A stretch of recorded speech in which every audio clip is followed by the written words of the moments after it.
پائیں گے، امید ہے تجھ سے باری خدا، اس درد کا درماں پائیں گے، اب عشق میں ان کی خاطر ہم آنکھوں سے لہو برسائیں گے۔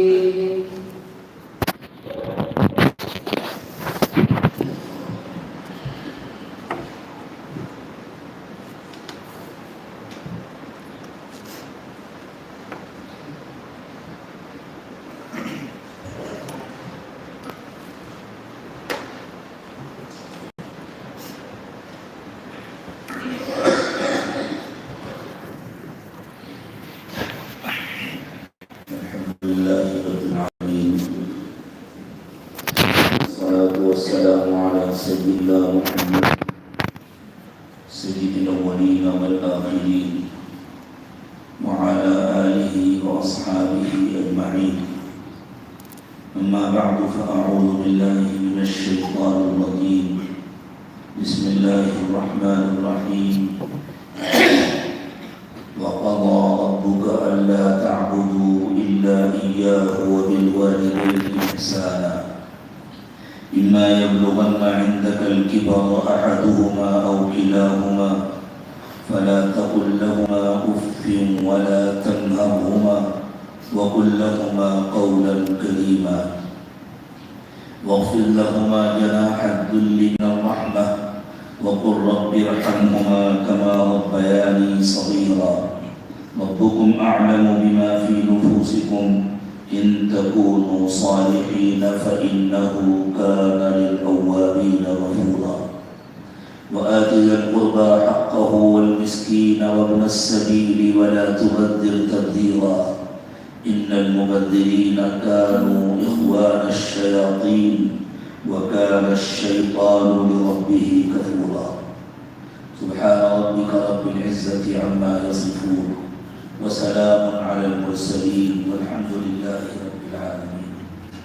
اللهم صل على سيدنا محمد وعلى آل سيدنا محمد وبارك وسلم. اللهم صل على سيدنا محمد وعلى آل سيدنا محمد وبارك وسلم. اللهم صل على سيدنا محمد وعلى آل سيدنا محمد وبارك وسلم.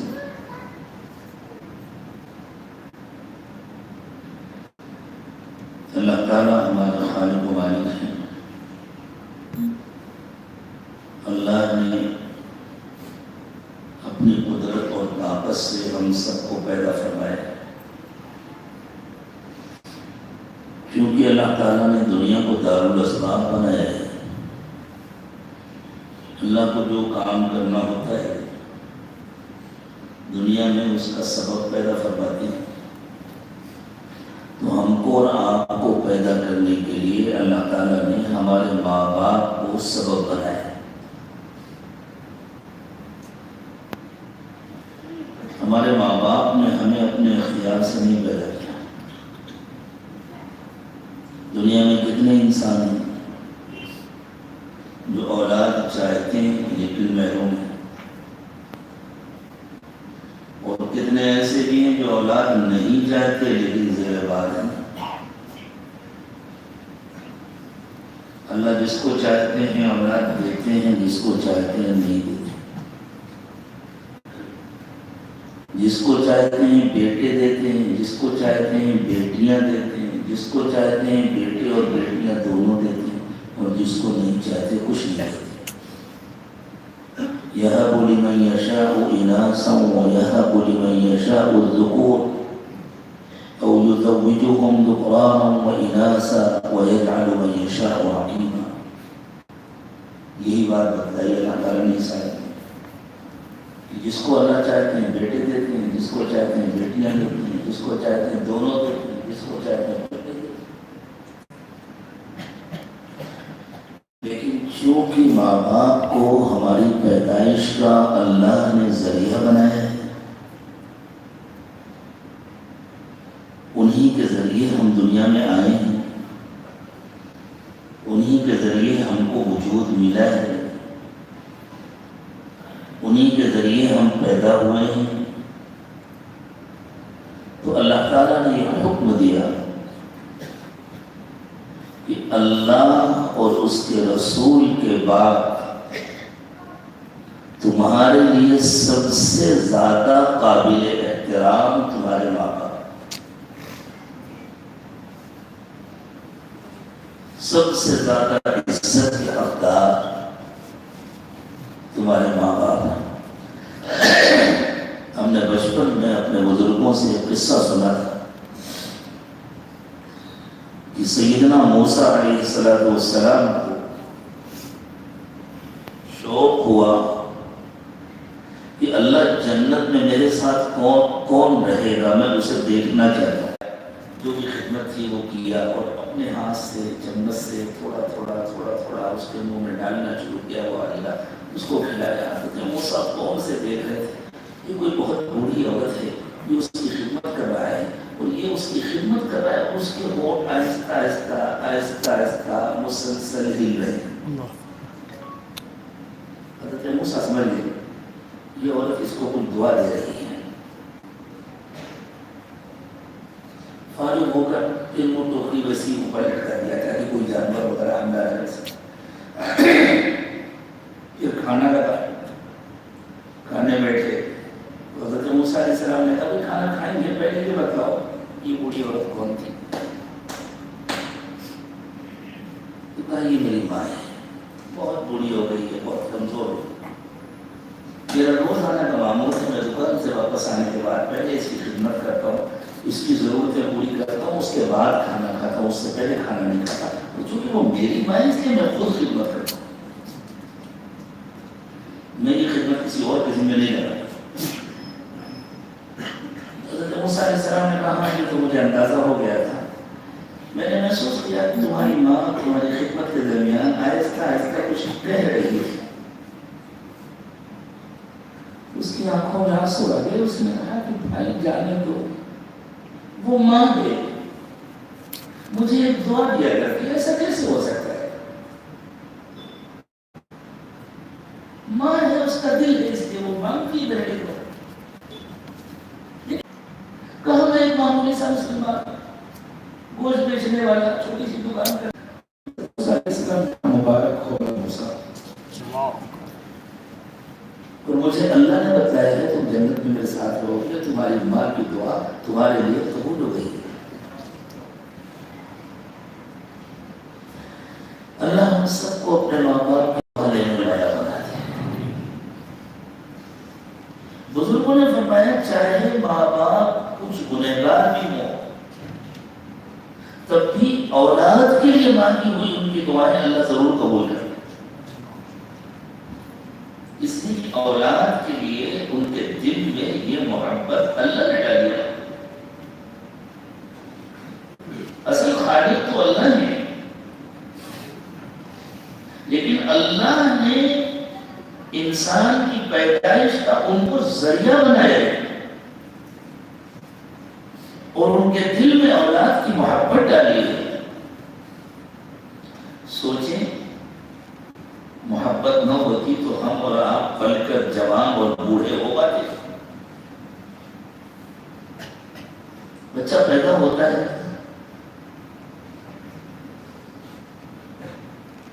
کروٹ بھی نہیں لے سکتا، اپنی کوئی ضرورت نہیں پوری کر سکتا، اور اللہ کو اکبر نازوں میں پلی ہوئی شہزادی جس نے اپنا کوئی کام اپنے ہاتھ سے کبھی نہ کیا ہو، وہ اپنے بچے کی گندگی صاف کرتی ہے، اپنے بچے کے کپڑے بدلاتی ہے، اپنے بچے کو نہلاتی دھلاتی ہے، اور احسان سمجھ کر نہیں کرتی، کتنا خوش ہوتی ہے۔ یہ محبت اس کے دل میں اللہ نے ڈالی۔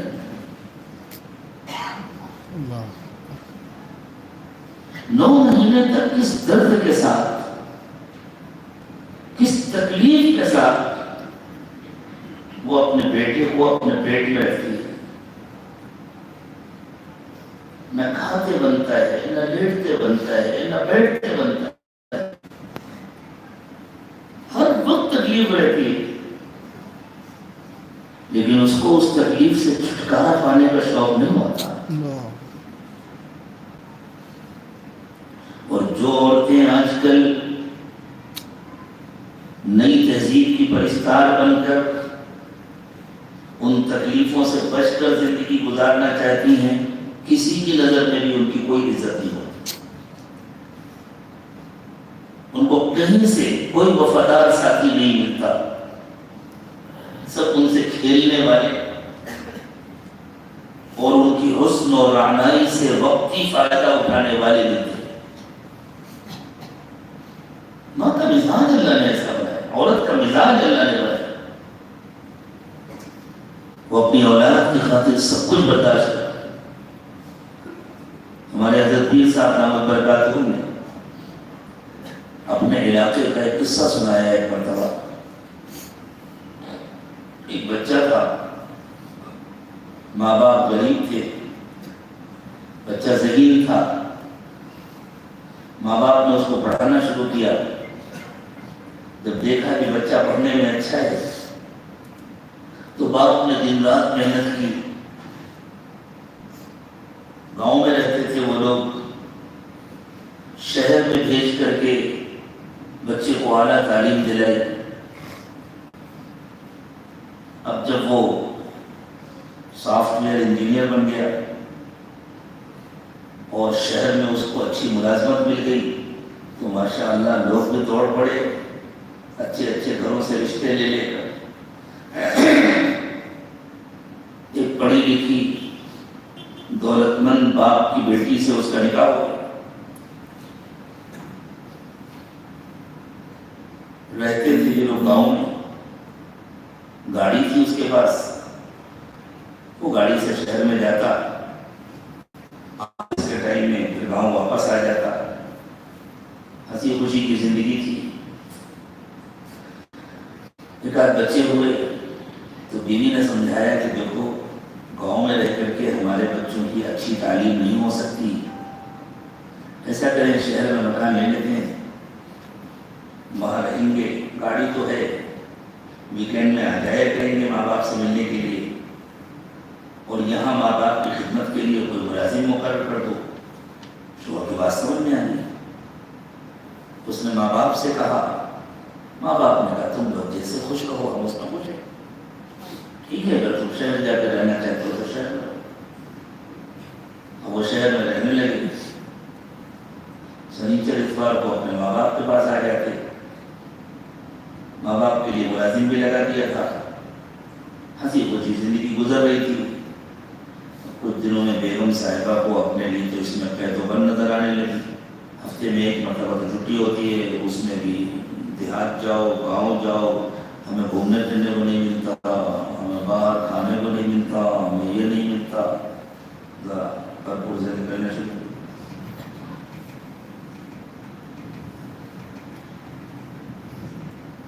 اس نے کہا تو شوہر نے منع کیا کہ نہیں ایسے کیسے ہو سکتا ہے، وہ ہمارے بوڑھے باپ ہیں، ہفتے کی چھٹی دوری کے ساتھ گزارے، تم کو جو کھانے کا شوق ہے گھر میں پکاؤ تو کھاؤ۔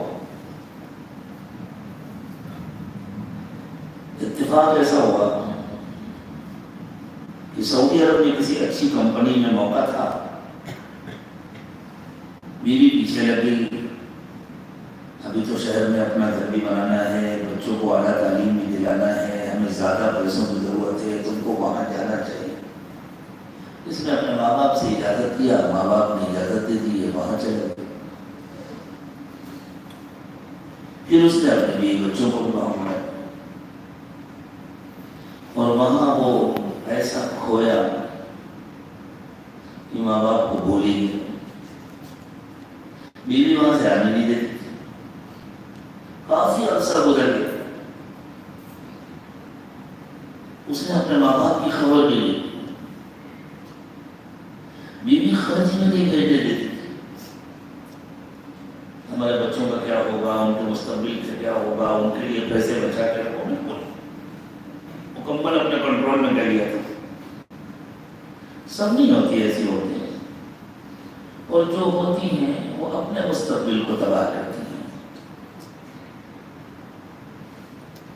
کافی عرصہ گزر گیا لیکن اس کو سخت بے چینی رہتی، سخت بے چینی.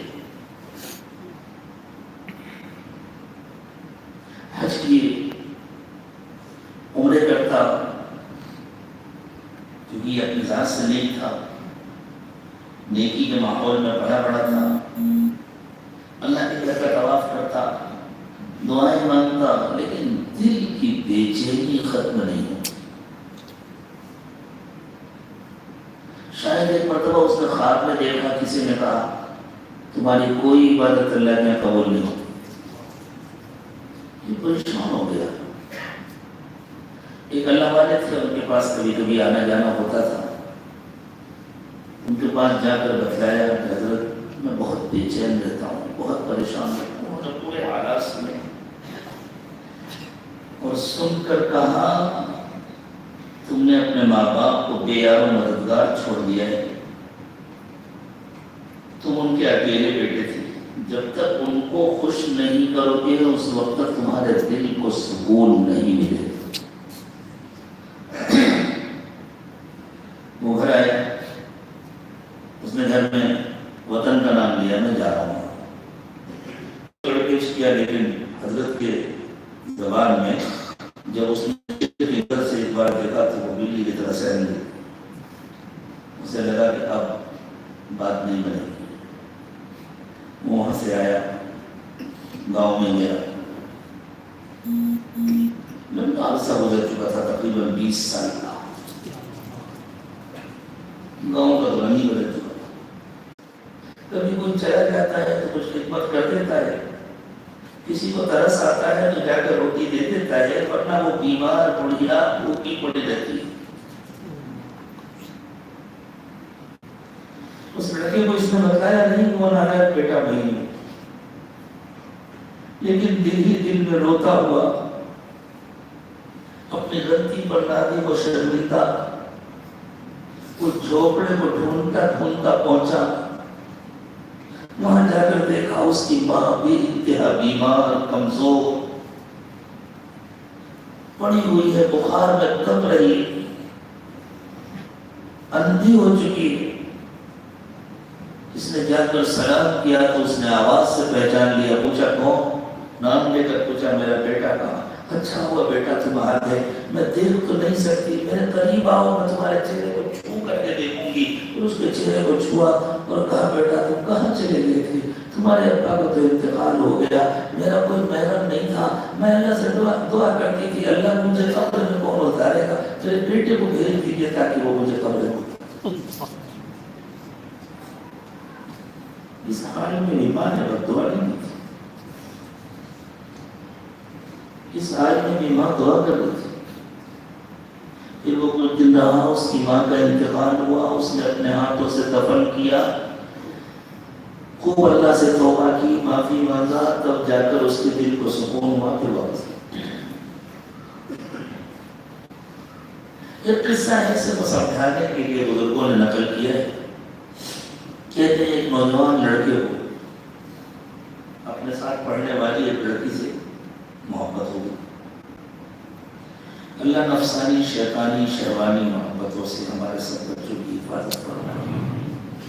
اللہ اپنے اور اپنے رسول صلی اللہ علیہ وسلم کی سچی محبت عطا فرمائے اور اللہ کے نام پر قائم ہونے والے رشتوں کی سچی محبت اللہ نصیب فرمائے.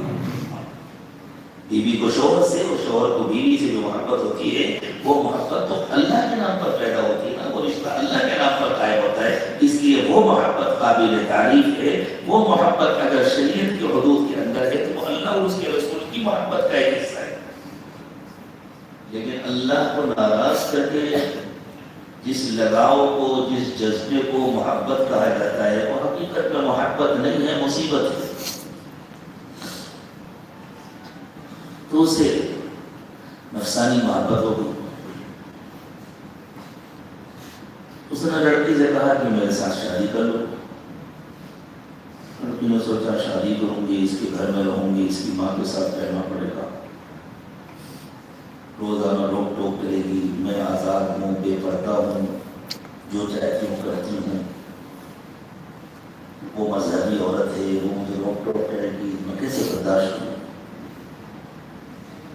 تو اس نے کہا کہ میں ایک شرط پہ شادی کر سکتی ہوں۔ کیا شرط ہے؟ اپنی ماں کا گلا کاٹ کے سر مجھے لا دے۔ اس کی آنکھوں پہ بھی شیطان نے پٹی باندھی تھی، سمجھانے کے لیے بزرگوں نے کہا اس نے جا کر اپنی ماں کا گلا کاٹا اور ایک برتن میں سر رکھ کر، سر پر رکھ کر لے کر چلا کہ اپنی اس معشوقہ کو جا کر دکھاؤں گا۔ راستے میں ٹھوکر لگی اور برتن گرا، سر زمین پر گرا، یہ خود بھی گرا تو کہتے ہیں اس سر سے آواز آئی، بیٹے تیرے چوٹ تو نہیں لگی؟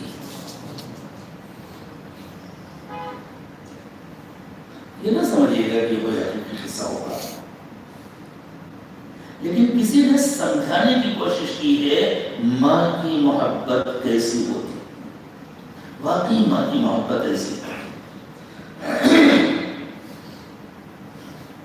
ماں تو بس چلے تو اپنے بچے کے پیر میں کبھی کانٹا نہ چبھے۔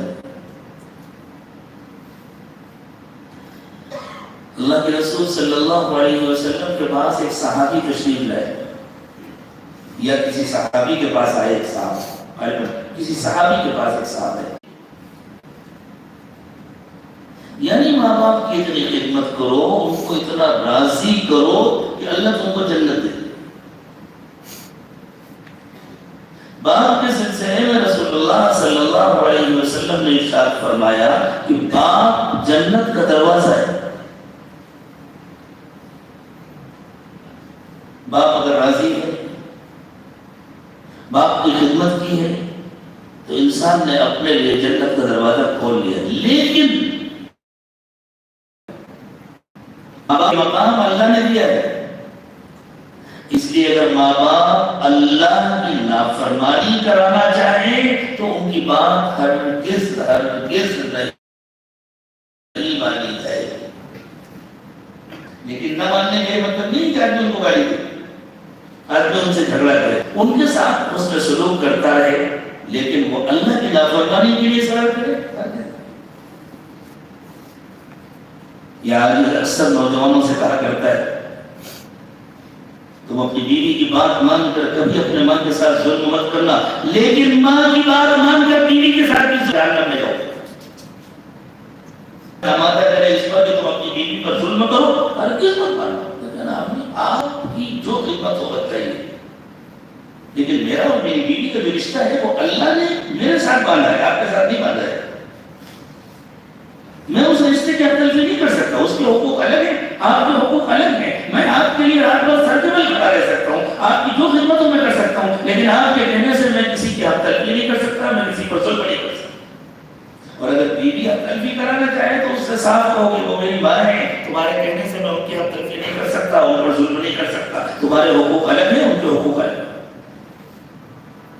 لا طاعة لمخلوق في معصية الخالق، خالق کی نافرمانی کر کے مخلوق کا کہنا نہیں مانا جاتا۔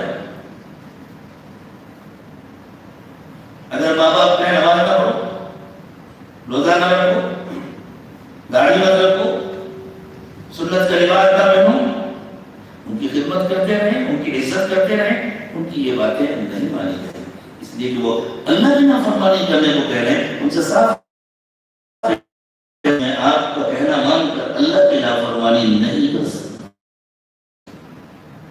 خود اللہ نے فرمایا جاہداک علی ان تشرک بی ما لیس لک به علم فلا تطعهما وصاحبهما فی الدنیا معروفا۔ اگر تمہارے ماں باپ تم کو شرک پر مجبور کریں تو ان کا کہنا مت ماننا، لیکن ان سے جھگڑا بھی مت کرنا، ان کو گالیاں بھی مت دینا، ان کو مار پیٹ کر گھر سے بھی مت نکالنا، ان کے ساتھ اس میں سلوک کرتے رہنا۔ وہ اگر تمہیں اپنے گھر سے نکال دیں تم ان کے لیے دعا خیر کرتے ہو، تمہیں اللہ نے پیدا کیا ہے، اللہ کے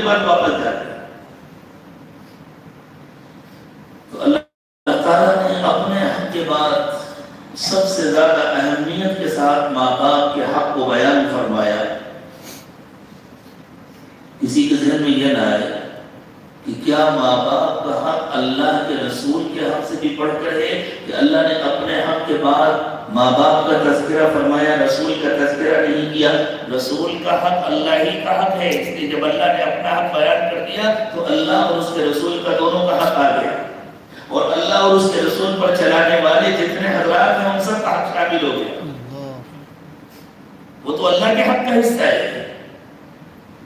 اللہ تعالیٰ نے اپنے رسول صلی اللہ علیہ وسلم کے بارے میں ارشاد فرمایا, من یطیع الرسول فقد اطاع اللہ, جس نے رسول کا کہنا مانا اسی نے اللہ کا کہنا مانا. تو رسول کا حق اللہ کے حق کا حصہ ہے, اور جو رسول سے جوڑنے والا ہے, جو اللہ اور اس کے رسول کے راستے پر چلانے والا ہے, اس کا حق بھی اللہ اور اس کے رسول کے حق کا ایک حصہ ہے. اس کے بعد دنیا میں سب سے زیادہ حق والدین کا ہے. وَقَضَى رَبُّكَ أَلَّا تَعْبُدُوا إِلَّا إِيَّاهُ وَبِالْوَالِدَيْنِ إِحْسَانًا. تمہارے رب نے یہ فیصلہ کیا ہے کہ اس کے سوا کسی کی بندگی نہ کرنا. اللہ کی بندگی کون سکھاتا ہے؟ اللہ کے رسول سکھاتا ہے. اللہ کے رسول کی تعلیمات کون سکھاتا ہے؟ علماء, اساتذہ, اہل اللہ, شیخ, مرشد. یہ تو راستہ ہے اللہ کی بندگی کا. وَقَضَى رَبُّكَ أَلَّا تَعْبُدُوا إِلَّا إِيَّاهُ, تمہارے رب نے یہ فیصلہ کیا ہے کہ تم اللہ کے سوا کسی اور کی بندگی کبھی نہ کرنا. وَبِالْوَالِدَيْنِ إِحْسَانًا, اور والدین کے ساتھ ہمیشہ بھلائی کا معاملہ کرنا. ہمیشہ. انسان کو اللہ نے کمزور بنایا ہے, اور انسان کو اللہ نے بہت سارے جذبات دیے ہیں. وہ جذبات انسان کے لیے بہت اہم ہیں. اپنے بچوں کی خاطر اپنے کو تھکا چکے ہوتے ہیں, اپنی صحت کو گلا چکے ہوتے ہیں. جب بچہ جوان ہوتا ہے اس وقت تک ماں باپ بوڑھے ہو چکے ہوتے ہیں. بڑھاپے میں وہ کما بھی نہیں سکتے, کام بھی نہیں کر سکتے, بہت حد تک اپنی اولاد کے محتاج ہو جاتے ہیں. تو ان کے اندر ایک قسم کی مایوسی پیدا ہونے لگتی ہے. بیماری اور کمزوری کی وجہ سے مزاج میں چڑچڑاپن آ جاتا ہے, بات بات میں ناراض ہونے لگتے ہیں. چھوٹی چھوٹی سی باتیں ان کو بہت زیادہ محسوس ہونے لگتی ہیں. صاحبزادے صاحبزادی یہ جوان ہو چکے ہیں, ان کو لگتا ہے امی تو ہر وقت ڈانٹتی رہتی ہے, ابا تو ہر وقت ناراض ہوتے رہتے ہیں. دو باتیں سوچنے کی ہیں. ایک تو یہ ہے کہ اگر اللہ نے تمہیں بھی عمر طبی عطا فرمائی تو یہ حالت تو تمہاری بھی ہونے والی ہے. تو تمہارا کیا دل چاہتا ہے جب تمہاری یہ حالت ہو تو تمہاری اولاد تمہارے ساتھ کیا کرے؟ تم کو جھڑکے یا تم سے محبت کا معاملہ کرے؟ اگر تم یہ چاہتے ہو کہ جب تم اتنے کمزور ہو جاؤ, اتنے بوڑھے ہو جاؤ تو تمہاری اولاد تم کو چھڑے, پھر تم اپنے ماں باپ کے ساتھ جو چاہو کرو, وہی تمہاری اولاد تمہارے ساتھ کرے.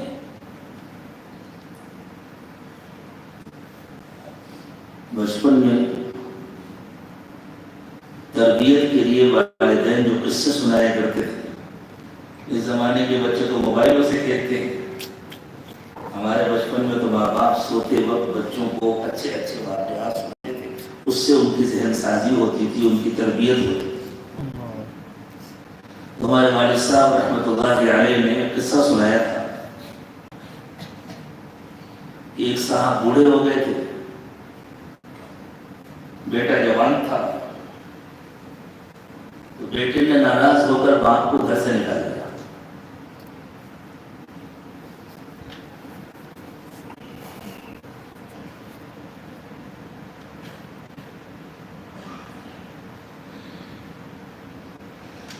نکالتے نکالتے اسے خیال آیا سردی کا زمانہ ہے، ابا کو سردی لگ جائے گی، نہیں راستے کے کنارے مرے ہوئے پڑے ہوئے ملیں گے تو میری بدنامی ہوگی، ان کو سردی سے بچانے کے لیے کچھ دے دینا چاہیے۔ بہت احسان کرنے کا ارادہ کیا تو اس نے اپنے چھوٹے بیٹے سے کہا کہ بیٹا اندر جاؤ، بلانکٹ رکھا ہوا ہے، کمبل، وہ لا کر دادا کو دے دو۔ وہ بوڑھا بھی بیچارہ انتظار میں رکا ہے کہ واقعی سردی ہے، کم از کم گھر سے جا رہا ہوں، اس کا اپنا بنایا ہوا ہے، میرا بیٹا مجھے گھر سے نکالنا ہے تو سردی سے بچنے کے لیے کمبل تو مل جائے۔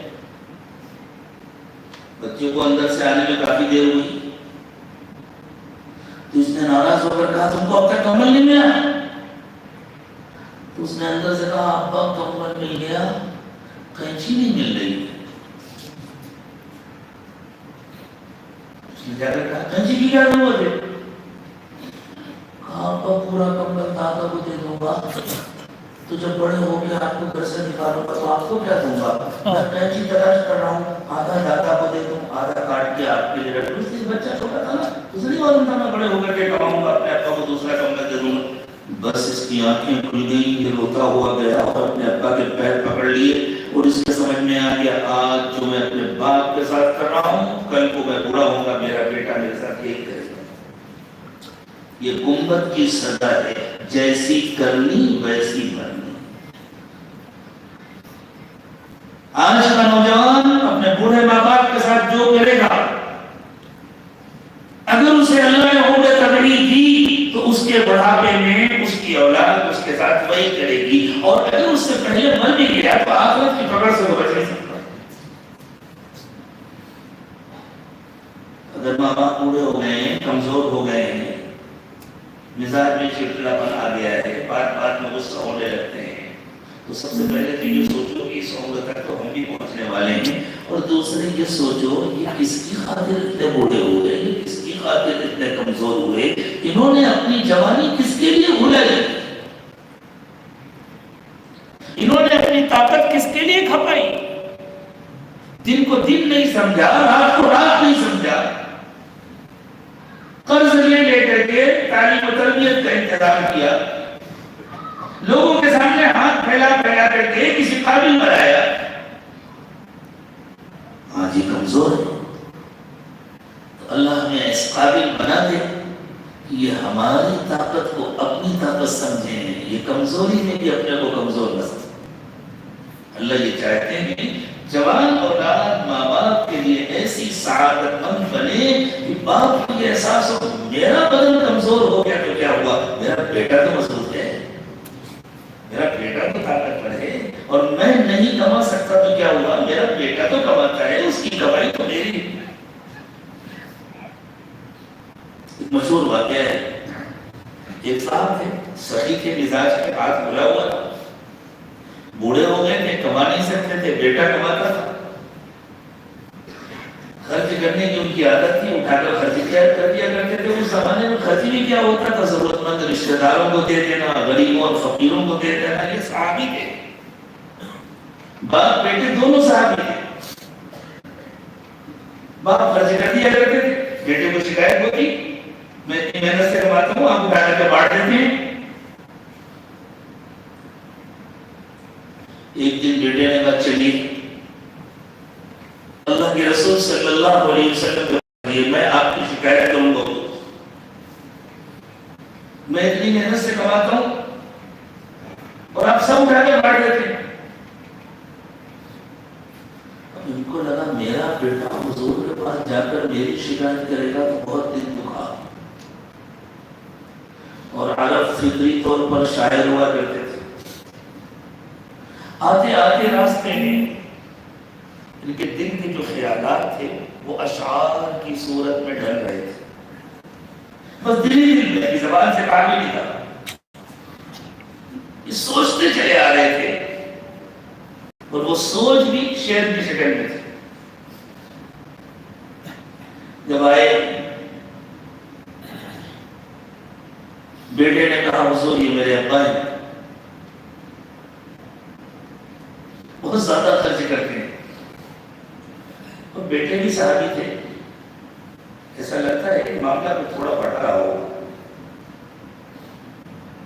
بہت زیادہ خرچ کرتے ہیں, بانٹ دیتے ہیں. حضور نے باپ کے چہرے کی طرف دیکھا اور کہا پہلے وہ شعر سناؤ جو تم راستے میں اپنے دل میں سوچتے سوچتے چلے آ رہے. میں نے کہا حضور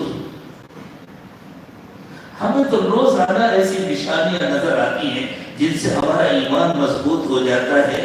ابھی تو میں اپنی زبان پر بھی نہیں لایا, میں نے صرف اپنے ذہن میں سوچا ہے اور اللہ نے آپ کو ان کی اطلاع دے دی. اور پھر انہوں نے وہ شعر سنانے شروع کیے جن میں سے چند اشعار کا مفہوم میں آپ کو اردو میں سناتا ہوں. وہ گویا اپنے بیٹے کو مخاطب ہو کر کہتے ہیں بیٹے ہم آرام سے تھے, ہمارا امتحان اس دن شروع ہوا جس دن تیرے آنے کی خوشخبری ملی. تیری ماں بیمار رہنے لگی, تیرا بوجھ اٹھا کر میری مشقت بڑھ گئی, میں پہلے سے زیادہ محنت کرنے لگا. پھر تو پیدا ہوا, تیری خاطر ہماری نیند غائب ہو گئی. ہم رات رات بھر جاگ کر تجھے سلانے کی کوشش کرتے, خود بھوکے رہ کر تیرا پیٹ بھرنے کی کوشش کرتے, خود پرانے کپڑے پہن کر تجھے اچھے کپڑے پہناتے. کبھی تجھے کھانسی آ جاتی, کبھی تجھے بخار آ جاتا تو تجھ سے زیادہ ہمیں تکلیف ہوتی, ہماری نیند غائب ہو جاتی, ہمارا آرام قربان ہو جاتا. پورے بچپن کا نقشہ کھینچا اور کہا پھر تو جوان ہو گیا. اب آج تو جوان ہو گیا تو کہتا ہے میرے ماں کو ہاتھ پر کرانا, مجھے کہتا ہے ایسا کرتے ہو ایسا کرتے ہو. اللہ کے نبی صلی اللہ علیہ وسلم کی اشعار سنے تو آپ کے آنسو جاری ہو گئے.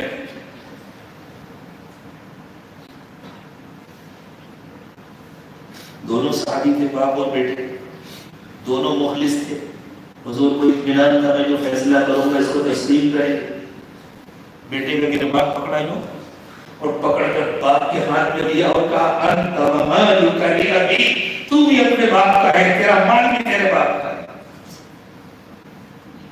انہوں نے بھی کہا کہ حضور مجھے تسلیم ہے, میرے ابا چاہے میرا سارا مال خرچ کر ڈالے, چاہے مجھے بیچ دے. اگر کسی کو اپنے ماں باپ کی جھڑکی, اپنے ماں باپ کا غصہ, ہاں کوئی معاملہ حد سے بڑا ہو تو اللہ تعالیٰ معاف کرے, لیکن ماں باپ کا غصہ, ماں باپ کی چڑچڑاہٹ, ماں باپ کی جذباتیت, ان کی بیماریوں کی وجہ سے, ان کی کمزوری کی وجہ سے, ان کے بڑھاپے کی وجہ سے جب اس کو بری لگتی ہے تو یہ سوچے یہ کس کے لیے بوڑھے ہوئے. انہوں نے اپنی جوانی کی خوشیاں کس پر قربان کی ہیں,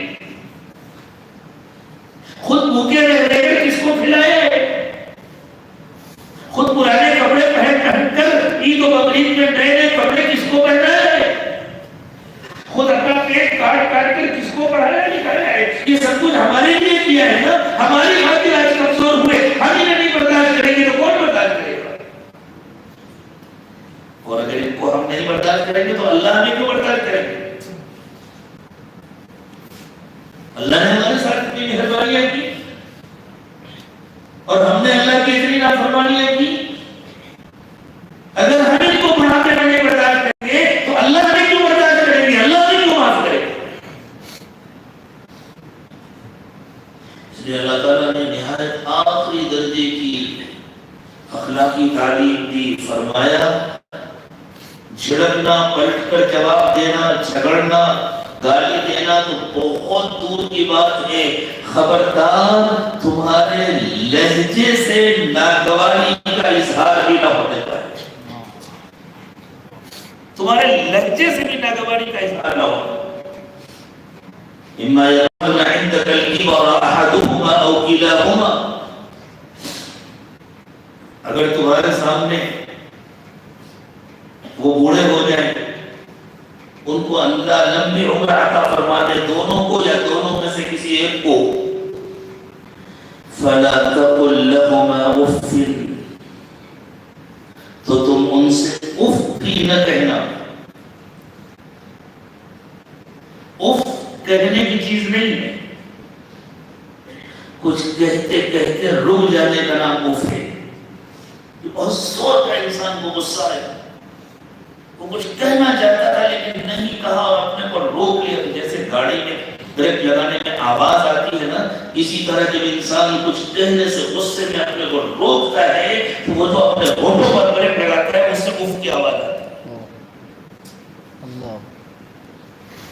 تو اللہ کہتے ہیں کہا تو کچھ نہیں تم نے، لیکن یہ جو کہتے کہتے اپنے کو روکا، اس سے ان کو اندازہ ہوا میرا بیٹا مجھے کچھ کہنا چاہے گا۔ اپنے لہجے سے بھی ناگواری کا اظہار مت کرنا، ولا تنہرہما، کبھی انہیں جھڑکنا نہیں، وَقُلْ لَهُمَا قَوْلًا كَرِيمًا، ہمیشہ ان کو نرم جواب۔ ضروری نہیں ہے کہ ان کا غصہ ہمیشہ صحیح ہو، لیکن غصہ غلط صحیح، انہیں تم سے امید ہے تبھی تو غصہ ہو رہا ہے نا۔ ہوتا کیا ہے عملی زندگی میں، بیٹا مصروف ہے،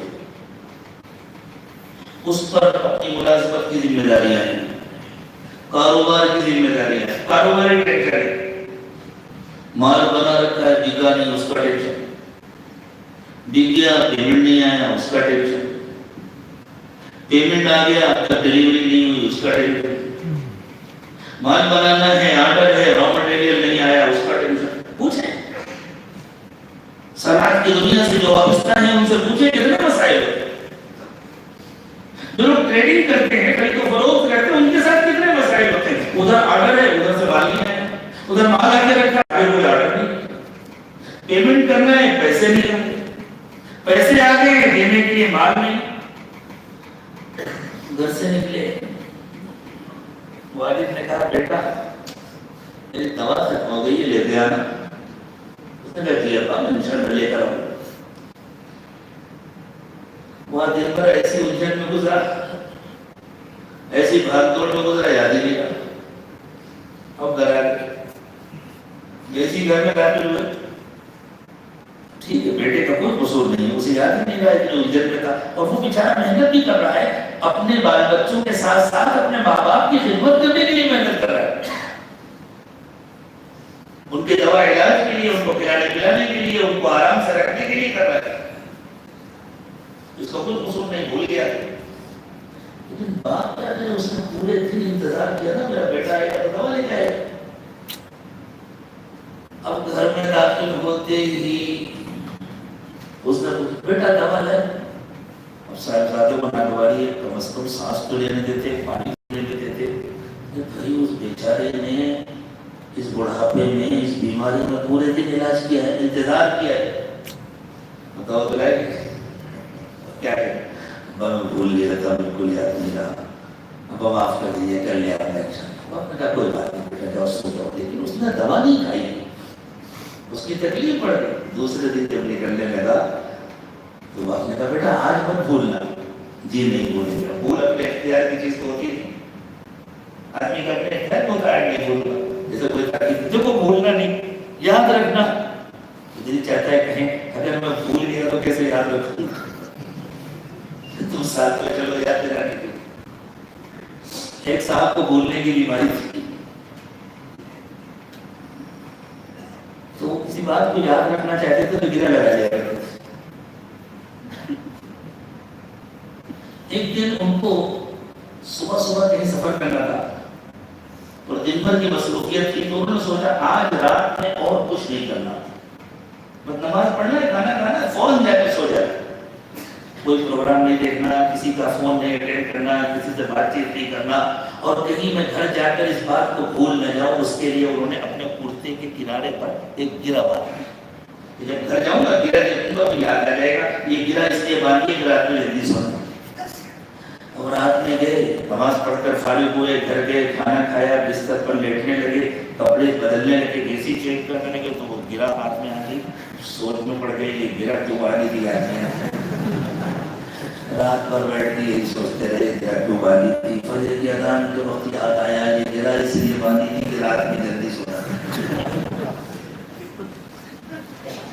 بہت دیر سے آپ بہت سنجیدہ ہے، صبح صبح، اس لیے میں نے تھوڑا سا ماحول بدلنے کی کوشش کی، آئیں مطلب پھر سنجیدگی کی طرف واپس آیا۔ اب بیچارہ پھر بول گیا، انہیں الجھنوں میں، انہیں پریشانیوں میں، اب اب باپ کا انتظار کا دوسرا دن ہو گیا. باپ نے پوچھا جاتی بیٹا دوا. اب صاحبزادے جیسی گھر میں داخل ہوئے اور ان کو خیال ہوا دوا لانا تو میں آج بھی بھول گیا. تو آج ذرا وہ اپنی دفاع کے لیے کچھ زیادہ تیاری کے ساتھ باپ کے سامنے جائیں گے. اب باپ نے کہا بیٹا دوا ہے. اب یہ کل کی طرح معذرت سے نہیں کہے گا کہ نہیں ابا بھول گیا تھا. اب آپ کو تو پتہ ہی نہیں باہر کیا ہوتا ہے, مجھے کتنا ٹینشن رہتا ہے, میں کتنی الجھن میں رہتا ہوں. آپ کو کچھ خبر ہے کیا؟ فلاں جگہ سے پیمنٹ آنے والا تھا, آیا نہیں. فلاں جگہ میں گیا تھا 2 گھنٹے اس نے بیٹھایا. فلاں کا چیک آیا تھا وہ ریٹرن ہو گیا. فلاں کا یہ ہو گیا, فلاں کا یہ ہو گیا. فلاں جگہ میں نے ڈلیوری دی تھی, مال واپس آ گیا, اس کو کچھ کم خرابی تھی. یہ سنانا شروع کرے گا اپنے غلطی میں پڑھ بھول ہو گئی تھی, میں آج بھی سمجھ رہا ہوں. اچھا کر لیا نا, اور کسی وجہ سے تیسرے دن بھی اگر بھول ہو گئی اب تو جھگڑا ہو. تو اللہ کہتے ہیں ہمیں معلوم ہے کہ تمہارا قصور نہیں ہے, لیکن ان کا بھی تو قصور نہیں ہے. اب یہ تمہارا امتحان ہے. سر جھکا کر کہو ابا غلطی ہو گئی, میں بہت روزانہ بھول جاتا ہوں.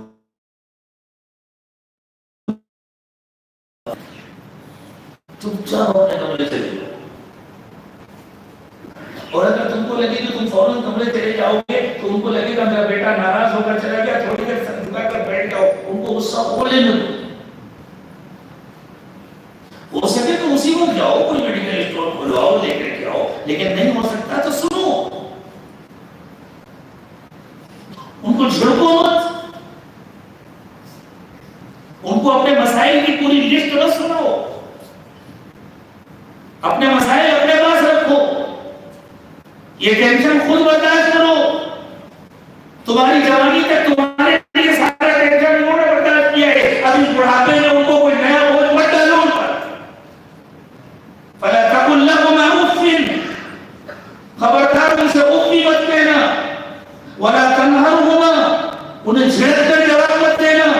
وَقُلْ لَهُمَا قَوْلًا كَرِيمًا, ہمیشہ ان سے نرم بات کرو. ہمیشہ نرم بات. چاہے تم کو یہ لگے کہ ابا غلط غصہ ہو رہے, تو تم کو لگ رہا ہے کہ غلط غصہ ہو رہے. جب ان کی عمر کو پہنچو گے تو تمہیں پتہ چلے گا اس عمر میں آ کر کیا جذبات ہوتے ہیں, کیا احساسات ہوتے ہیں.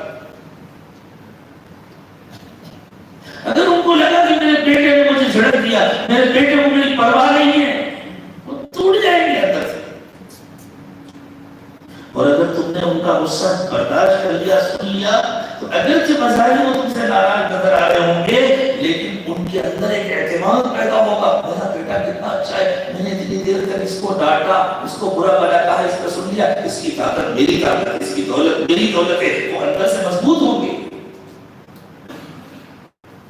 اور وہ جو ان کے اندر اگرچہ وہ غصہ ہو رہے ہیں, لیکن اس غصے کی حالت میں بھی جو تمہارے لیے ان کے دل میں فخر پیدا ہو رہا ہے کہ میرا بیٹا کتنا اچھا ہے, یہ تم کو اللہ سے قریب کرے گا.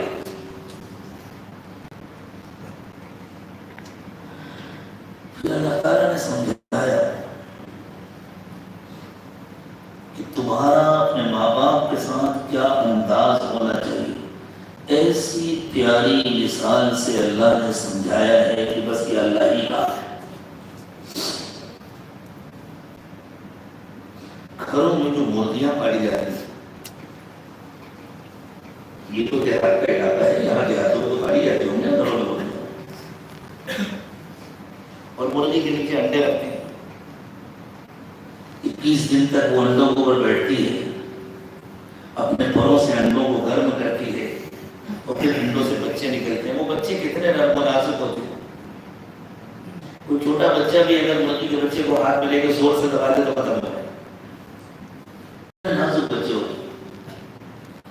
مرغی ان کو لے کر نکلتی ہے, ان کو دانے چگانے کے لیے, اور ان کی حفاظت بھی کرتی ہے. جب اس مرغی کو یہ کوئی خطرہ محسوس ہوتا ہے, مجھے نہیں معلوم آپ نے اس صورتحال کو کبھی قریب سے دیکھا ہے یا نہیں دیکھا. ہم نے اپنا بچپن گاؤں میں گزارا ہے, ہم نے اس منظر کو بار بار دیکھا ہے, آپ لوگوں نے بھی دیکھا ہوگا. جب مرغی کو اپنے بچوں کے لیے کوئی خطرہ محسوس ہوتا ہے تو ایک مخصوص آواز نکلتی ہے، اس سے بچے دوڑ کے اس کے پاس آ جاتے ہیں، پھر وہ اپنے دونوں پروں کو آہستہ سے اوپر اٹھا لیتی ہے، بچے اندر گھس جاتے ہیں، اور جب اندر گھس جاتے ہیں تو وہ پر بند کر لیتی ہے، باہر سے نظر نہیں آتی۔ کوئی کوا آ گیا، کوئی چیل آ گئی تو وہ اپنے پروں کے اندر سمیٹ دیتی ہے، لیکن جب اپنے پروں کے اندر سمیٹ کر بند کرتی ہے تو اتنی نرمی سے بند کرتی ہے کہ بچے محفوظ ہو جائیں، اتنی زور سے نہیں بند کرتی کہ دب کر مر جائے، اپنے پروں کے اندر سمیٹ کر نرمی سے ان کو محفوظ کر لیتی ہے۔ اور بچوں کو اپنی ماں کی طاقت، اپنی طاقت محسوس ہوتی ہے، انہیں اطمینان ہوتا ہے اب ہم اپنی ماں کے پروں کے اندر ہیں تو ہم محفوظ ہو گئے۔ اللہ فرماتے ہیں جن لوگوں کو عربی زبان کا ذرا بھی ذوق ہے وہ میرے ساتھ ساتھ ایک ایک لفظ پر غور کرتے ہوئے چلے۔ اللہ کہتے ہیں وَاخْفِضْ لَهُمَا جَنَاحَ الذُّلِّ مِنَ الرَّحْمَةِ، بہت نرمی سے رحمت کے پروں کے اندر ان کو سمجھو۔ اللہ کہہ رہے ہیں اپنے بوڑھے ماں باپ کو بہت نرمی سے محبت اور رحمت کے بازوؤں کے اندر ان کو سمیٹو، جیسے مرغی اپنے بچوں کو اپنے بازوؤں کے اندر سمیٹ لیتی ہے، اس طرح اپنے بوڑھے ماں باپ کو اپنی محبت کے بازوؤں کے اندر سمیٹ کر رکھو۔ وَقُلْ رَبِّ ارْحَمْهُمَا رَبَّيَانِي صَغِيرًا، اور اس وقت کو اپنے بچپن کو یاد کیا کرو، تمہارے بچپن میں انہوں نے اپنی محبت کے پروں میں تم کو کیسے سمیٹ کر رکھا تھا، اپنے محبت کے بازوؤں میں تم کو کیسے سمیٹ کر رکھا تھا، اور پھر اللہ سے کہا کرنا انہوں نے بچپن میں ہمارے ساتھ جو محبت کا سلوک کیا تھا، اللہ ہم تو ان کا کوئی حق نہیں ادا کر سکتے، آپ ان کے ساتھ محبت کا سلوک کیجیے۔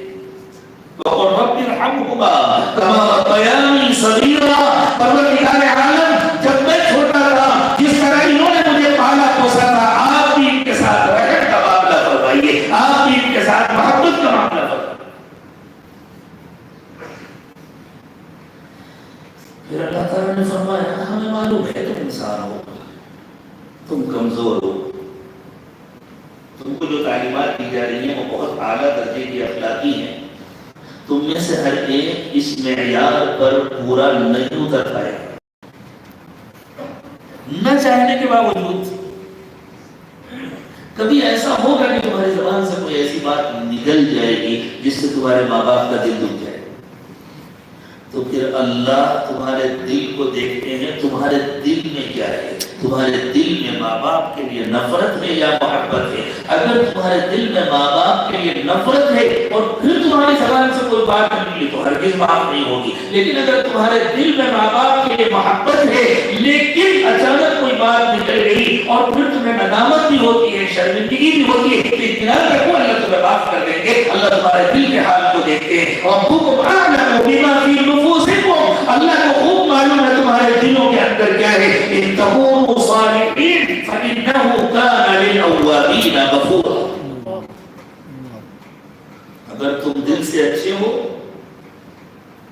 اور کوئی بات زبان سے نکل گئی اور پھر تم نادم ہو گئے، شرمندہ ہو گئے، تو اطمینان رکھو اللہ معاف کر دے۔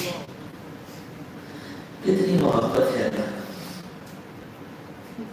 کتنے رحیم و کریم ہیں اللہ، ہم تمہارے دل کو دیکھتے ہیں۔ ہو سکتا ہے اچانک تم تھکے ہارے آئے اور اچانک تمہارے ماں باپ نے کوئی بات کہہ دی اور اس جگہ تمہاری زبان سے کچھ نکل گیا، بعد میں تمہیں افسوس ہو رہا ہے اللہ یہ کیا ہو گیا، میری زبان سے نکل گیا، امی کو تکلیف ہو گئی، ابو کو تکلیف ہو گئی، ان کا دل دکھ گیا، اب جا کر معافی مانگ رہے ہو اور ڈر لگ رہا ہے اللہ نے تو اف کہنے سے بھی منع کر دیا تھا، میری زبان سے یہ جملہ نکل گیا، اللہ میرا کیا بنے گا۔ اللہ کہتے ہیں تمہارا دل اچھا ہے نا، تمہارے دل میں برائی نہیں تھی، انسان ہو، تھکے ہوئے تھے، اچانک بات نکل گئی اور تم معافی بھی مانگ رہے ہو، شرمندہ ہم معاف۔ آگے اللہ تعالیٰ فرمایا دیکھو یہ تو ہوا ماں باپ کا حق، مخلوق کے حقوق میں یہ سب سے بڑا حق ہے، خالق کے حق کے بعد۔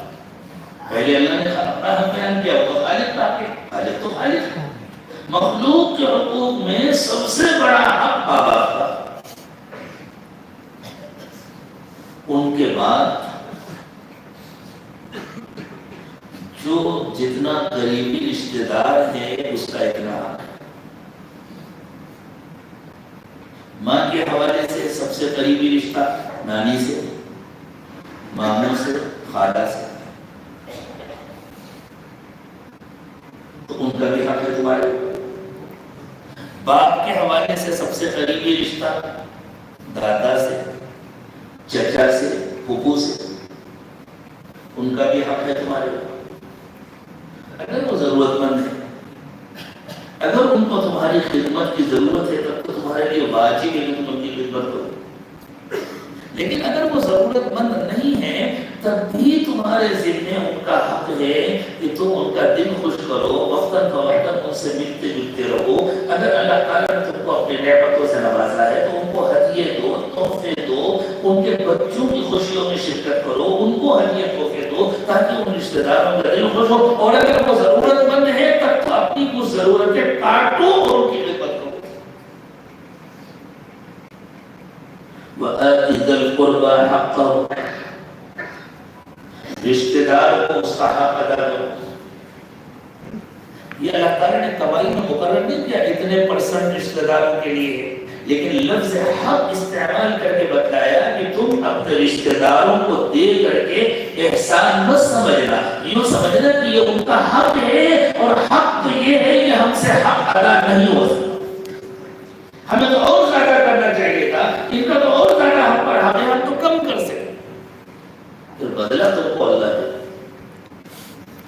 اور رشتے داروں کے بعد جو اور عام انسان ہیں، اگرچہ ان سے کوئی قریبی خون کا رشتہ نہیں ہے، لیکن بحیثیت انسان تو سارے انسان رشتے دار ہیں، سب ایک ہی ماں باپ کی اولاد ہیں، سب حضرت آدم اور حضرت حوا کی اولاد ہیں۔ یا ایھا الناس انا خلقناکم من ذکر وانثى وجعلناکم شعوبا وقبائل لتعارفوا، انسانوں ہم نے تم کو ایک مرد اور ایک عورت سے پیدا کیا ہے، تم کو الگ الگ خاندانوں اور الگ الگ قبیلوں میں اس لیے بانٹا ہے تاکہ تم ایک دوسرے کو پہچان سکو۔ اس لیے دنیا کے جتنے انسان ہیں وہ سب ہمارے رشتے دار ہیں۔ اب اگر وہ ضرورت مند بھی ہیں، اگر غریب بھی ہیں، محتاج بھی ہیں، لیکن ہماری ذمہ داری ہے کہ ہم ان کی مدد کریں۔ تو ماں باپ کے بعد اللہ نے فرمایا رشتے داروں کا حق ادا کرو، اور رشتے داروں کے بعد وابن السبیل والمسکین وابن السبیل، اور جو ضرورت مند ہے اس کا بھی حق ادا کرو، اور جو مسافر ہے اس کا بھی حق ادا کرو۔ ہو سکتا ہے ایک شخص مسافر ہے، اپنے گھر میں اس کے پاس بہت کچھ ہو، لیکن وہ سفر کی حالت میں بیچارہ یہاں وہ مجبور ہے، اس کے پاس کچھ نہیں، تو بھائی تمہیں اللہ نے نوازا ہے، تم اس کا انتظام کرو، تم اس کے رہنے کا، کھانے کا انتظام کرو، ہو سکے تو تم اس کے کرائے کا انتظام کرو، وہ بیمار ہو گیا تو اس کے علاج کا انتظام کرو۔ یہ کب ہو سکے گا؟ تمہاری اپنی ضرورتوں سے بچے گا تب ہو سکے گا نا۔ ہمارے دوست نے قصہ سنانے لگے، ایک زمانے میں وہ دبئی میں رہتے تھے، کہنے لگے ایک صاحب تھے، اچھی ملازمت تھی ان کی، انڈین کرنسی سے کچھ 7-8 لاکھ روپے ماہانہ تنخواہ تھی، صرف 7-8 لاکھ روپے، وہ بھی 10-12 سال پہلے۔ اس وقت تو 7-8 لاکھ کی ویلو اور زیادہ ہوتی تھی۔ وہ کہنے کہ ایک مرتبہ ایسی بات چلی تو کہنے لگے کیا بتائیں، خرچ پورے نہیں ہوتے، مہینے کے آخر میں جا کر تنگی ہو جاتی۔ اب جس کے 7-8 لاکھ میں اپنے اخراجات پورے نہ ہو سکتے ہوں، اس بیچارے کو دوسروں سے صدقہ مانگنا چاہیے، دوسرے کو کیا صدقہ دے؟ لوگوں کو چاہیے کہ مسجد سے نکلتے ہوئے اس کے لیے چکر کر کے دیا کرے، وہ کسی کو کیا دے؟ اللہ نے فرمایا دیکھو اگر تم اپنے ماں باپ کی، اپنے رشتہ داروں کی اور ضرورتوں کی خدمت کرنا چاہتے ہو تو پھر فضول خرچی سے بچو۔ انسان کے ضروری اخراجات بہت زیادہ نہیں ہوتے، اور اس زمانے میں عام طور سے لوگ اپنے ضروری اخراجات کے لیے پریشان نہیں ہوتے، کچھ لوگ اپنے ضروری اخراجات کے لیے بھی پریشان ہوتے ہیں، وہ قابل رحم ہیں، ان کی مدد کرنی چاہیے، لیکن عموماً لوگ اپنے ضروری اخراجات کے لیے پریشان نہیں ہوتے، عموماً لوگ اپنی فضول خرچیوں کے لیے پریشان ہوتے ہیں۔ گاڑی موجود ہے، اچھی بھلی ہے، چل رہی ہے، کام کر رہی ہے، فلاں ماڈل لینا ہے، مرسڈیز لینا ہے، اوڈی لینا ہے، اب اس کے لیے پریشان ہے۔ یہ گاڑی پہ چلنے والا فقیر ہے. مکان موجود ہے, اچھا ہے, آرام دہ ہے, لیکن اب فنوں کی طرح کوٹھی بنانا ہے تو یہ محل میں رہنے والا فقیر ہے. جس کی ضرورت ہے پوری نہیں ہوئی وہ فقیر ہی ہے نا. اللہ ہمیں جھوپڑے میں رہنے والا بادشاہ بنا دے. کچھ لوگ جھوپڑوں میں رہنے والے بادشاہ ہوتے ہیں, کچھ محلوں میں رہنے والے فقیر ہوتے ہیں. اللہ ہمیں محلوں والا فقیر نہ بنائے, اللہ ہمیں جھوپڑوں والا بادشاہ بنائے. جو اللہ نے دیا اس کو خوش ہے, بادشاہ ہے. اللہ کی دی ہوئی نعمتوں سے راضی ہے, وہ بادشاہوں کی زندگی گزار ہے. اور جو اللہ کی دی ہوئی نعمتوں سے راضی نہیں ہے وہ فقیر ہے. تو اللہ فرماتے ہیں اگر تم حقوق ادا کرنا چاہتے ہو تو تمہیں فضول خرچی بند کرنی پڑے گی. کریں گے نا اس سے فضول خرچی بند؟ ایک پیسہ بھی فضول خرچ نہیں کریں گے, چاہے اللہ نے کروڑوں عطا فرمائے. اللہ نے سب اڑانے کے لیے تھوڑی نہیں ہے, صحیح جگہ خرچ کرنے کے لیے دیے نا. ان کو انویسٹ کرو. کیسی کیسی اسکیمیں آتی ہیں نا انویسٹمنٹ کی, آپ کے سامنے بھی آتی ہوں, ہمارے پاس بھی آتے رہتے ہیں. ابھی ہم ناشتے سے فارغ ہوئے تو ایک دوست نے کہا کہ موبائل میں آپ کے موبائل میں فون آ رہا ہے. ہم نے فون سنا, ایک آدھ سیکنڈ اوپن کر دیا, ایسی اسکیم کو اس کا. بینک والوں کے فون آتے رہتے ہیں, کمپنیوں کے فون آتے رہتے ہیں. وہ جو آپ کو انویسٹ کرنے کے لیے اپیلیں کرتے ہیں, آپ کو لبھاتے ہیں, وہ آپ کے بھلے کے لیے نہیں کرتے, اپنے بھلے کے لیے کرتے ہیں. انشورنس کمپنیاں ہوتی ہیں, وہ آپ سے کہتی ہیں آپ انشورنس کرا لیجیے, آپ کی کوئی بھی ضرورت ہوگی ہم ذمہ دار ہوں گے. ہمارے دوست ایک زمانے میں انشورنس کمپنی میں کام کرتے تھے, انہوں نے بتایا کہ ہم لوگوں کو ٹریننگ دی گئی تھی آخری حد تک نہ دینے کی کوشش کیسے کرنا ہے. دینا ہی نہیں, کوئی نہ کوئی نقص نکالنا ہے, کوئی نہ کوئی نہیں یہ کمی رہے گی اس لیے آپ کو نہیں ملے گا, یہ کمی رہے گی اس لیے آپ کو نہیں ملے گا. وہ نہیں لینا چاہتے, اور لوگ دوڑ دوڑ کے وہاں انویسٹ کرتے ہیں جہاں انویسٹ کرانے والے آپ کا نفع نہیں اپنا نفع چاہتے ہیں. ہم آپ کو انویسٹ کرنے کی ایسی اسکیمیں بتاتے ہیں جہاں انویسٹ کرانے والے کا اپنا کوئی نفع نہیں, 100% آپ کا نفع ہے. کرو گے انویسٹ؟ ترکیب بتائیں کون کون کرے گا. اور وہاں انویسٹ کرنے کے لیے لاکھوں اور کروڑوں ہونا ضروری نہیں ہے, 1 روپیہ ہو تو ہو سکتا ہے, اکاؤنٹ کھل جائے, 1 روپے سے بھی اکاؤنٹ کھل جاتا ہے. اللہ کہتے ہیں ہمارے پاس انویسٹ کرو, جنت بناؤ. ہماری اسکیمیں خریدو, اور ہماری اسکیمیں خریدنے کے لیے تمہیں ادائیگی کہاں کرنی ہے, تلاش کرو, ضرورت مندوں کو تلاش کرو, دینی کاموں کو تلاش کرو, دینی اداروں کو تلاش کرو, دینی مدارس کو تلاش کرو, بھوکوں اور پیاسوں کو تلاش کرو, ننگوں کو تلاش کرو, بیماروں کو تلاش کرو, ضرورت مندوں کو تلاش کرو. یہاں ادائیگی ہوتی ہے, ٹریٹمنٹ ہمارے پاس ہوتا ہے, تمہیں جنت میں ملے گا. ہمارے پاس کوئی دھوکہ نہیں ہوتا, ہم اپنے فائدے کے لیے تم سے انویسٹ نہیں کراتے, 100% تمہارے فائدے کے لیے کراتے. تم ایک دو گے, ہم 700 گنا سے تمہارا اکاؤنٹ کھولیں گے. مثل الذين ينفقون أموالهم في سبيل الله كمثل حبة أنبتت 7 سنابل في كل سنبلة 100 حبة. جو ایک دانہ اللہ کی رضا کے لیے خرچ کرتا ہے, اللہ نے فرمایا اس کی مثال ایسی ہے جیسے اس نے وہ ایک دانہ زمین میں بو دیا, اس سے ایک پودا نکلا, اس پودے سے 100 بالیاں نکلی, ہر بالی میں 100 دانے, اس پودے سے 7 بالیاں نکلی, اور ہر بالی میں 100 دانے ہیں, تو 700 ہو گئے. 700 سے اوپننگ ہوتی ہے, کل 700 نہیں ہوتا. واللہ یضاعف لمن یشاء. آگے فرمایا اور اللہ اس کے لیے کہتے ہیں اس کو ڈبل کر دیتے ہیں. بہت محبت سے اللہ کے لیے خرچ کیا تھا, اللہ 700 کو 1400 کر دیتے ہیں. اور زیادہ اللہ کی محبت تھی دل میں, اس 1400 کو 2800 کر دیتے ہیں. کیوں ملٹیپلائی ہوتا ہے, جتنا ہوا اس کا ڈبل, جتنا ہوا اس کا ڈبل, بیٹھ کر کے حساب کرو, تھک جاؤ گے جوڑتے. تو پیسے اللہ ضائع کرنے کے لیے نہیں دیتے, جنت بنانے کے لیے دیتے ہیں. دنیا میں ایک چھوٹا سا فلیٹ بہت مشکل سے بنتا ہے, جنت کا ایسا بڑا بڑا پلاٹ بھی پوری زمین سے بڑا بڑا ہو بہت آسانی سے بنتا ہے. مشکل سے بننے والا پلاٹ خریدنے کے لیے لوگ پوری پوری زندگی کھپا دیتے ہیں اور بعد میں چھوڑ کر چلے جاتے ہیں، اور آسانی سے ملنے والا پلاٹ شیطان خریدنے نہیں دیتا جو ہمیشہ اپنے پاس رہنا ہے، کبھی چھوٹنا نہیں۔ آج نیت کرو اللہ آپ نے ہمیں جو پیسے دیے ہیں ہم اس سے جنت بنائیں گے۔ اور کیسے بنے گی جنت؟ ماں باپ کی خدمت کریں گے، جنت بنے گی۔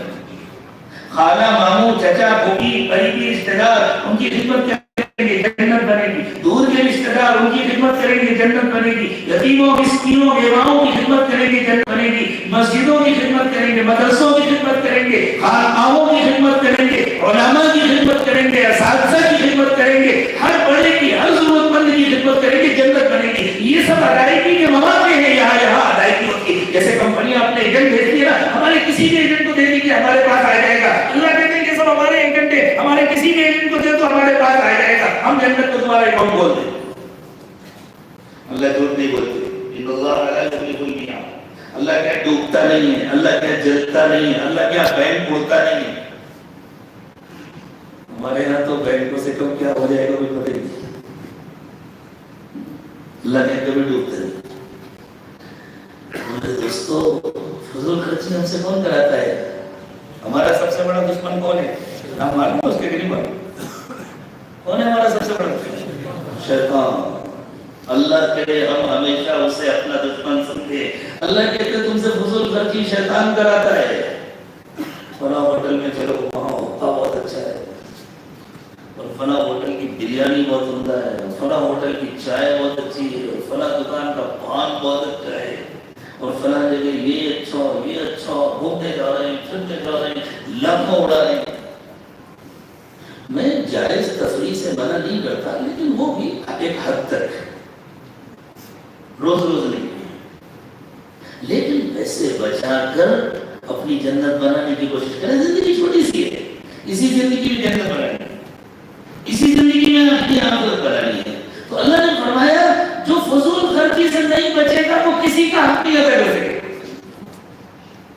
وہ دوسرے رشتہ داروں کا حق کیا ادا کرے گا، وہ ضرورت مندوں اور غریبوں کا حق کیا ادا کرے گا، وہ اپنے سگے ماں باپ کا حق نہیں ادا کر سکے گا۔ وَلَا تُبَذِّرْ تَبْذِيرًا، خبردار فضول خرچی مت کرنا۔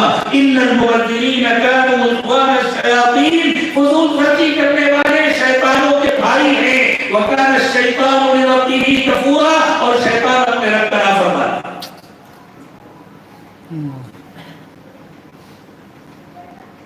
تلاوت تو میں یہی کرتی ہوں، لیکن دل چاہتا ہے آگے بھی 2-3 آیتیں آپ کو اور سنا، بات مکمل ہو جائے گی۔ دیکھو پتھر اسی درخت پر آتے ہیں جس میں پھل ہوتے ہیں، پتھر مارے جاتے ہیں کبھی نہیں۔ اگر اللہ نے تمہیں دینے والا بنایا ہے تو ضرورت مند بھی تمہارے پاس آئیں گے، اور انسان کے حالات ہمیشہ یکساں نہیں ہوتے، کبھی ہاتھ کشادہ ہوتا ہے، کبھی ہاتھ تنگ ہوتا ہے۔ ایک عزت والا آدمی اپنا حال ہر ایک کو بتانا بھی نہیں چاہتا، کبھی تنگی ہوتی ہے، پریشانی ہوتی ہے، پیمنٹ آنے والا تھا آیا نہیں ہے، گھر کے ضروری اخراجات کے لیے پیسے اب کوئی آ گیا، بیٹی کی شادی کرنی ہے، بچہ بیمار ہے، اسپتال میں داخل ہے، اس کا بل ادا کرنا ہے، آپ نے کہا اچھا 100 روپے صاحب بڑی امیدوں کے ساتھ آیا تھا، 100 روپے میں تھوڑی کام چلے گا، 10,000 روپے کا بل ہے، میں تو سمجھا تھا آپ پورا دے دیں گے، اور آپ کے حالات ایسے ہیں نہیں کیا کیسے، اور آپ اپنا حال اسے بتانا بھی نہیں چاہتے، آپ چاہتے ہیں پردہ پڑا رہے، آج نہیں تو کل انشاءاللہ حالات ٹھیک ہو جائے، آپ کیا کریں؟ آپ کو اللہ نے دینے والا بنایا، اس کے بعد کے پاس آ رہا ہے۔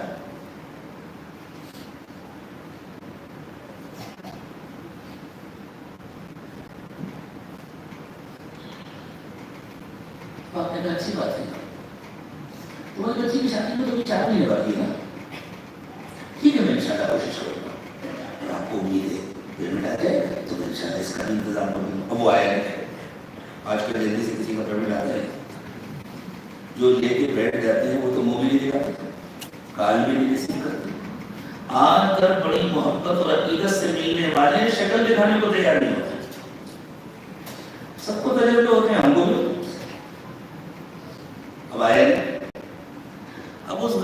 تو اپنی بچی کی شادی کا انتظام کرنا ہے.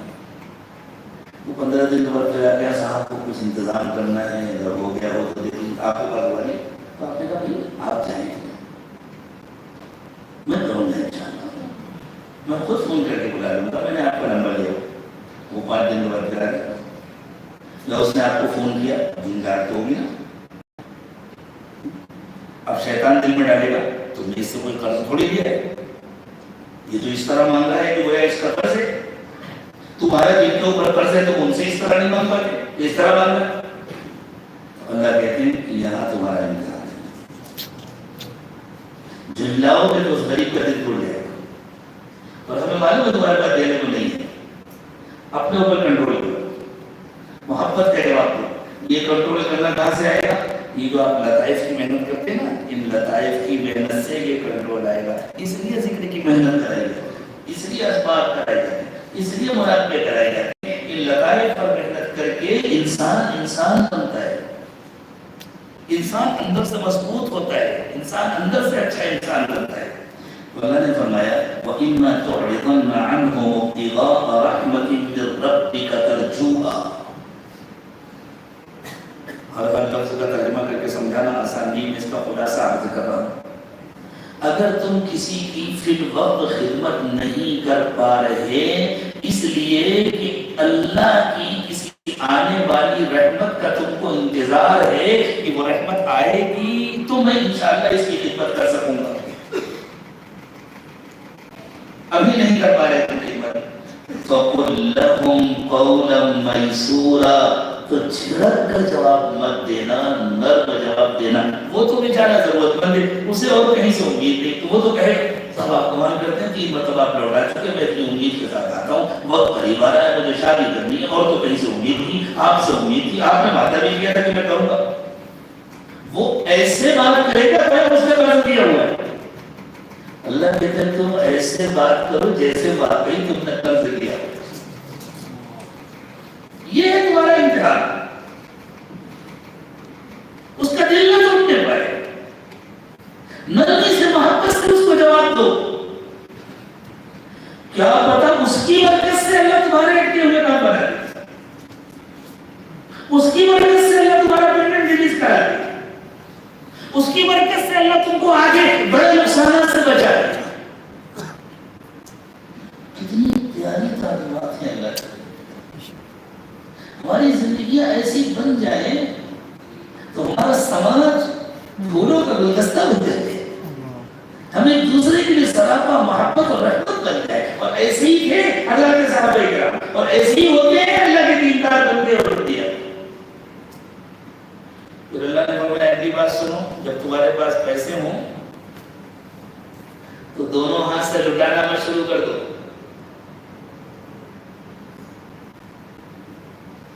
جو آنا دے آگے کی کوئی فکر نہیں, سب دے رہا.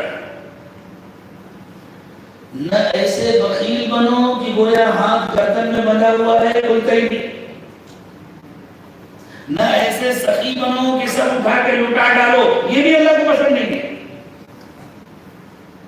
کہ آج سب اٹھا کے لٹا ڈالا اور کل بیٹھ کے رو رہے ہیں میں کیا کروں, میرے حالات خراب ہیں, میں بہت پریشان. تم سے کس نے کہا تھا سب لٹانے؟ کسی کی تو ضرورت پڑتی ہے, کسی بڑے سے مشورہ کرو, کسی کی سرپرستی کرو, کسی سے جینا سیکھو, اعتدال کا راستہ اپناؤ. اللہ کو اعتدال کا راستہ پسند ہے. وَلَا تَجْعَلْ يَدَكَ مَغْلُولَةً إِلَىٰ عُنُقِكَ. اپنے ہاتھ کو اپنی گردن سے باندھ کے مت رکھو, یعنی ایسے کنجوس ایسے بخیل کہ گویا ہاتھ کھولنے ہی نہیں آتا, ایسا لگتا ہے جیسے ہاتھ کو گردن میں باندھ دیا گیا. وَلَا تَبْسُطْهَا كُلَّ الْبَسْطِ. تو پورا کھول نہیں مت دو, تھوڑا لو.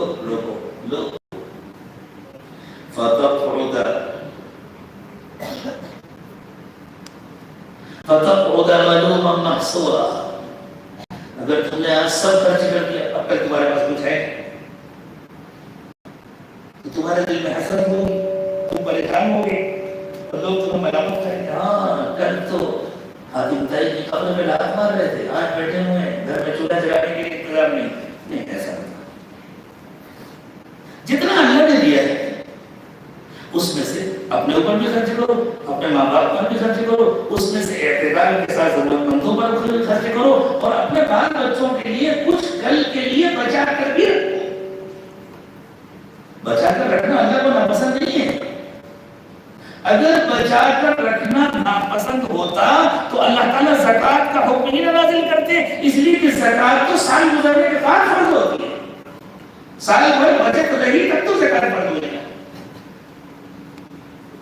پھر اللہ نے کہا دیکھو تمہاری یہ ذمہ داری نہیں ہے کہ تم لاکھوں خرچ کرو اور کروڑوں خرچ کرو. تمہاری ذمہ داری ہے کہ جو اللہ نے تمہیں دیا ہے اس میں سے خرچ کرو. کم دیا ہے کم خرچ کرو، زیادہ دیا ہے زیادہ خرچ کرو. یہ اللہ کی تقسیم ہے اس کو کتنا دینا ہے. ان ربک یبسط الرزق لمن یشاء ویقدر. تمہارا رب جس کے لیے چاہتا ہے روزی کو کشادہ کرتا ہے، جس کے لیے چاہتا ہے تنگ کرتا ہے. انہ کان بعباده خبیرا بصیرا. وہ اپنے بندوں کو جانتا بھی ہے دیکھتا بھی ہے. اسے معلوم ہے اسے کم دوں گا تو یہ بگڑ جائے گا، اسے معلوم ہے اسے زیادہ دوں گا تو یہ بگڑ جائے گا. کسی کو کم دینے میں وہ بگڑ جاتا ہے، کسی کو زیادہ دینے میں بگڑنے کا اندیشہ ہوتا ہے. اللہ کی محبت ہے، اللہ کی رحمت ہے، جس کو جتنی ضرورت ہے اللہ اتنا دیتے ہیں. اللہ کہتے ہیں میں تم سے یہ نہیں پوچھوں گا کہ تم نے فلاں مقام پر 1 لاکھ کیوں نہیں خرچ کیے تھے. میں یہ پوچھوں گا میں نے تم کو جو دیا تھا اس میں سے اپنی حیثیت کے مطابق کیوں خرچ نہیں کیے تھے. تمہاری حیثیت 1 روپیہ خرچ کرنے کی 1 روپیہ کو، تمہاری حیثیت 1000 روپیہ خرچ کرنے کی 1000 روپیہ کو. ایک آدمی نے دن بھر محنت کی، اپنے بال بچوں پر خرچ کیا، 10 روپیہ بچا. اس کی کل بچت 10 روپیہ ہے اور اس نے وہ 10 روپیہ اللہ کے راستے میں خرچ کر دیا. ایک انسان کی کل بچت 1 کروڑ روپے ہے اور اس نے 10 لاکھ روپے اللہ کے راستے میں خرچ کیے. تو 10 روپے خرچ کرنے والے نے 100% خرچ کیے ہیں، 10 لاکھ خرچ کرنے والے نے 10% خرچ کیے ہیں. یہ 10% والا 100% والے کا مقابلہ نہیں کر سکتا. اللہ کے لیے تھوڑی دیکھا ہے کس کا 10 روپیہ کس کا 10 لاکھ روپیہ. اللہ تو دیکھیں گے دل کا حال کیا تھا، پوزیشن کیا تھی. تمہیں اللہ نے زیادہ دیا زیادہ خرچ کرو، کسی کو اللہ نے کم دیا وہ کم خرچ کرے. یہ بھی اللہ کے لیے کرے، وہ بھی اللہ کے لیے کرے. یہ بھی اللہ کو راضی کرے، وہ بھی اللہ کو راضی کرے. اللہ اس سے بھی راضی ہو جائے گا، اس سے بھی راضی. اللہ کی تعلیمات پر ہم سب کو عمل کرنے کی توفیق عطا فرمائے. میرے دوستو بیعت ہونے کا مقصد اور خانقاہ آنے کا مقصد صرف تسبیح پڑھ لینا اور صرف تھوڑی دیر اللہ کو یاد کر لینا نہیں ہے.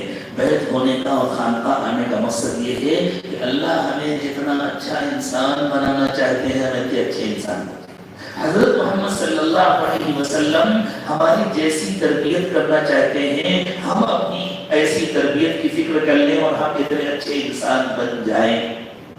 اللہ مجھے بھی بنائیں، آپ کو بھی بنائیں. اب انشاءاللہ بیعت کے کلمات پڑھائے جائیں گے. جو لوگ آج بیعت ہونے کی نیت سے آئے ہیں وہ بیعت کی نیت سے پڑھیں. جو پہلے سے بیعت ہیں وہ اپنی بیعت کو تازہ کرنے کے لیے اور اس کو پختہ کرنے کے لیے توبہ کے ان کلمات کو ساتھ ساتھ پڑھیں. دور جو لوگ آن لائن شریک ہیں وہ بھی ساتھ ساتھ کلمات پڑھ سکتے ہیں. بسم اللہ الرحمن الرحیم. لا الہ الا اللہ محمد رسول اللہ صلی اللہ علیہ وسلم. آمنت باللہ وملائکتہ ورسله واليوم الآخر والقدر خيره وشره من الله تعالى والبعث بعد الموت. آمنت بالله كما هو بأسمائه وصفاته وقبلت جميع أحكامه. أشهد أن لا إله إلا الله وأشهد أن محمدا عبده ورسوله. أستغفر الله ربي من كل ذنب وأتوب إليه برحمتك يا أرحم الراحمين. اللہ تعالیٰ ہماری اس توبہ کو قبول فرمائے. اللہ ہم کو اپنا ایسا بندہ بنا دے جیسے بندے اللہ کو اچھے. اللہ ہمیں اپنے محبوب صلی اللہ علیہ وسلم کا ایسا امتی بنا دے جیسے امتی اللہ کے محبوب حضرت محمد صلی اللہ علیہ وسلم کو اچھے. ہمارے بزرگوں نے جو معاملات بتلائے ہیں ان کو غور سے سنیں اور پھر ان کی پابندی کریں. صبح شام کی تسبیحات پڑھیں، تسبیح استغفار کی. استغفر اللہ ربی من کل ذنب واتوب الیہ. ایک